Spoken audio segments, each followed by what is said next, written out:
I have a problem if we don't.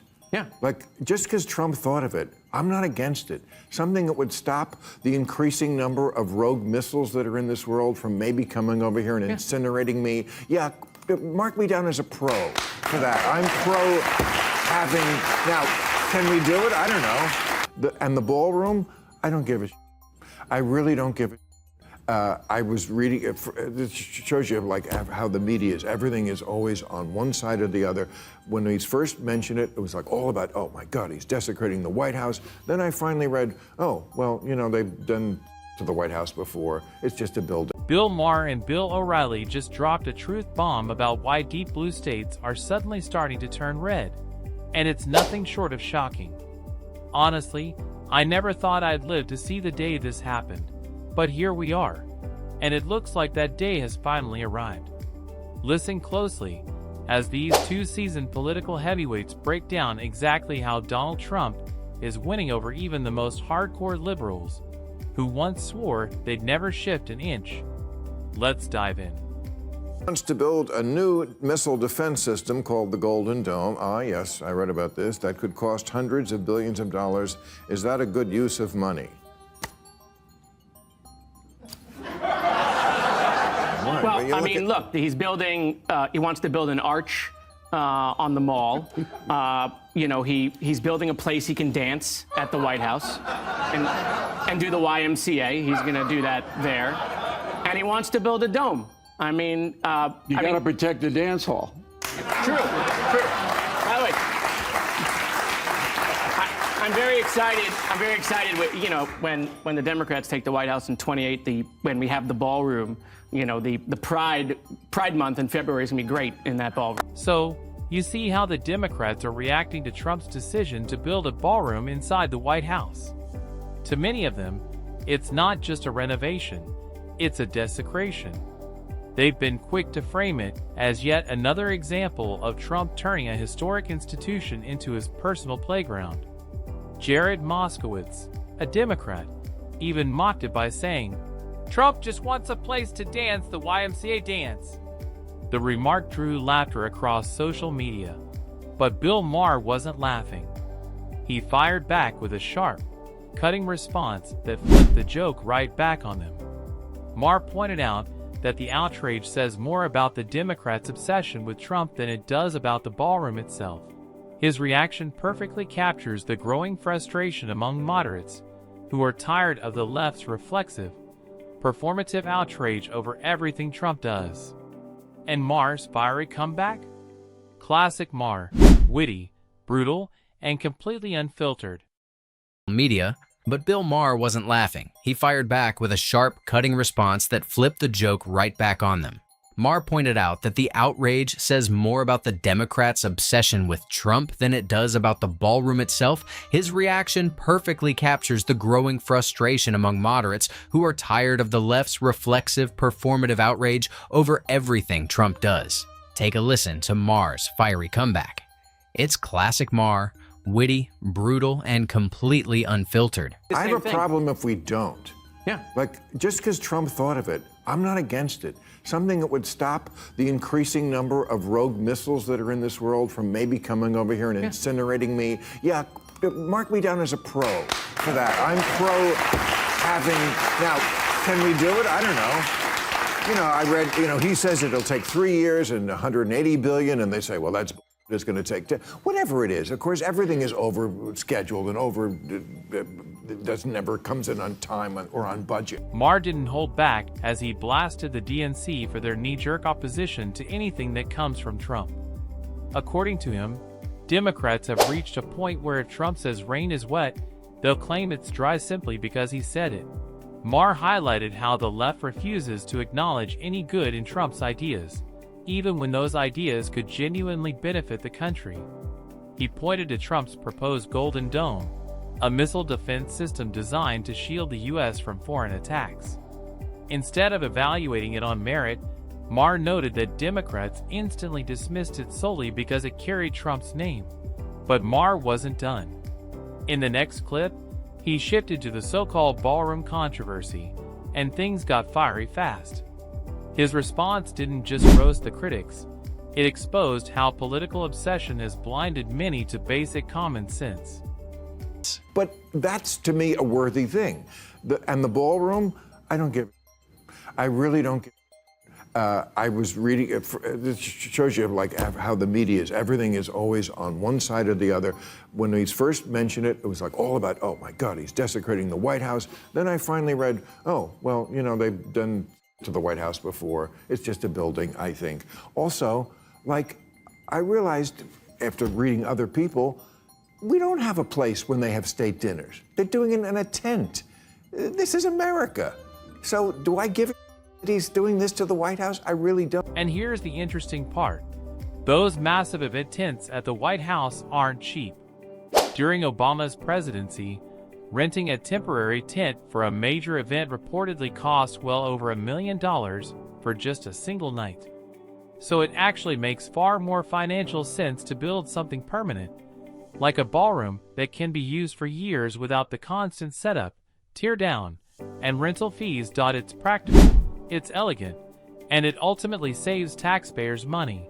But of course, the DNC still has a problem with it. Instead of acknowledging the logic, they immediately criticize it simply because it's Trump's idea. And that's exactly what Maher was calling out. The Democrats' refusal to recognize basic common sense whenever Trump is involved, even when the plan is clearly more cost-effective and beneficial for future administrations. Privately, Yeah, and it's private money. you know, and if Newsom wants to knock it down You know, when he's president, then he can knock it down, right? Save your ire for the things that matter. That's right. You But know, they don't these know people, what matters. Well, Well, you know as well as I do. I don't give a shit. That the media is not in the business any longer of reporting what matters. It's not. They make their money either hating or loving Donald Trump. Yeah. That's where the cash Yeah. register is. What matters doesn't matter to them. O'Reilly hits the nail right on the head. The media today doesn't really care about facts anymore. It's all about clicks, ratings, and outrage. According to him, most outlets operate on a simple formula: either rage bait their audience or cozy up to Trump for attention. There's no middle ground, no nuance, and no real effort to uncover the truth. Instead of taking the time to investigate, verify, or provide balanced reporting, they rush to publish whatever story will drive engagement and boost ad revenue. Facts have become secondary to feelings, and truth has taken a backseat to traffic. O'Reilly argues that this toxic cycle is exactly why so many Americans have lost trust in the mainstream press. Journalism has shifted from informing the public to manipulating emotions, creating a media landscape that thrives on division instead of delivering facts.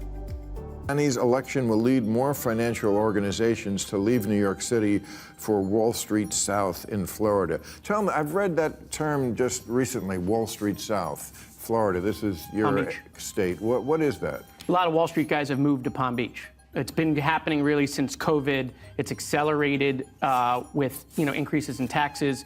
It's not just out of New York. It's New Jersey, Connecticut, it's Chicago, it's California. So they're fleeing high tax blue Yeah, states correct. for Look, Florida. And This is the luckiest guy in the world that Mandani got elected, because his district is going to explode. My house, I live 8 miles outside of Queens, has gone up 20% in value since Mandani announced. Okay? because Because people aren't going to pay the punishing taxes. New York is the highest tax state in the union. but you said your house value's gone up. Yeah, So because they're people- moving to Nassau County, Oh, they're moving out of the city. out of I the see, city, and I they can see. still take the train back in the city and not pay the millionaire's tax or whatever crazy thing this guy wants. Now that Mamani is officially in office, it's time to move past all the speculation, commentary, and endless predictions, and finally see what he's actually capable of delivering. The theories, the debates, the campaign narratives, none of that matters anymore.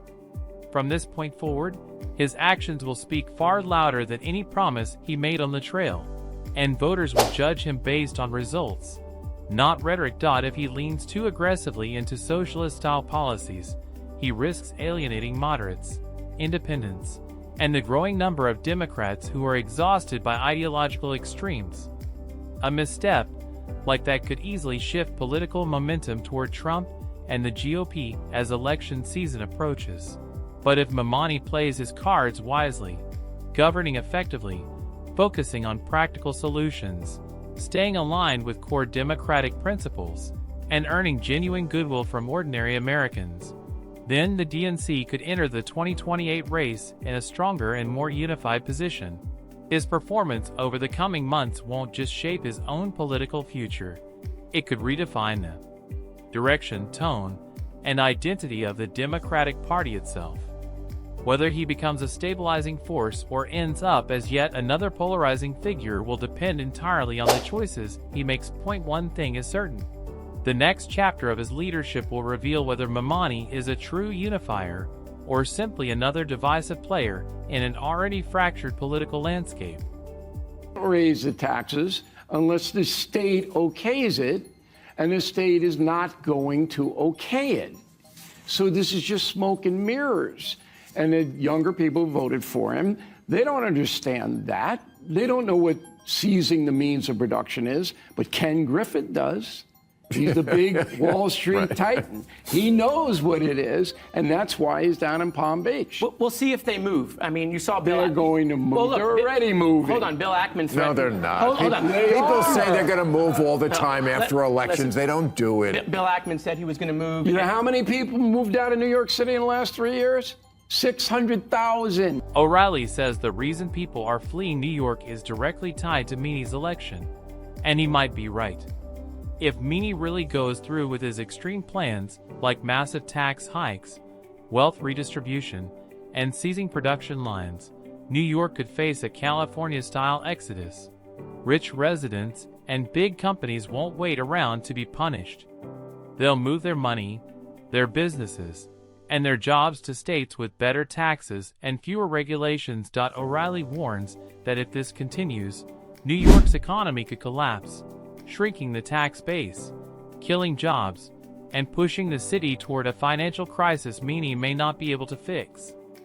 In America, and you're right. No, but they're not moving because they want a better view. They like to keep more of their money that they earn. True. Yeah, that's true. Look, Florida is a really good case study. So when DeSantis became governor, there were 250,000 more registered Democrats in Florida when he became governor 8 years ago. Now there's 1.4 million more registered Republicans in Florida. That's all migration from COVID and re-registration from COVID, 100%. Right. So it absolutely is happening.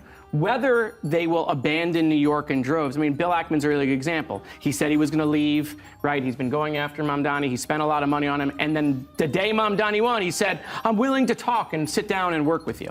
That doesn't sound like he's packing his bags. Well, it's not everybody. But look, if you're a person in New York City earning $150,000, okay, that's a lot of money for most people in the United States. That's nothing in New York City.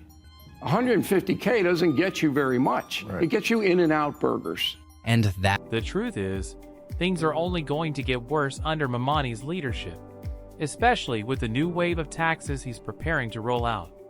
And let's be real, no one is leaving because of COVID anymore. That ended years ago. What's driving people out now is simple economics. High taxes, crushing regulations, and endless bureaucracy have already gutted California, forcing residents and major companies to flee to states like Texas and Florida. O'Reilly says New York is headed down the same road, and he's probably right. When you make it harder for people to keep their money and harder for businesses to grow, they'll take their jobs, their investments, and their tax dollars elsewhere. If Mamani doesn't rethink his entire strategy, New York could end up just like California, losing people, losing business, and losing opportunity until there's nothing left but regret. Level are going to say, I'm going to the congressman's state because there's no state tax there. There's no local tax there. I get to keep more of my money. This isn't complicated. Well, I I've looked at moving because I'd like to keep more of my money too. And where should Maher move? I'm not moving anywhere. I'm not moving anywhere. No? No, no. Not gonna stay? And the taxes here are ridiculous, but it's still Southern California. If Bill Maher ever left California, it wouldn't be for scenery or weather. It would be to escape crushing taxes and suffocating bureaucracy. Sky-high rates, endless red tape, and drawn-out permits make everyday life a struggle.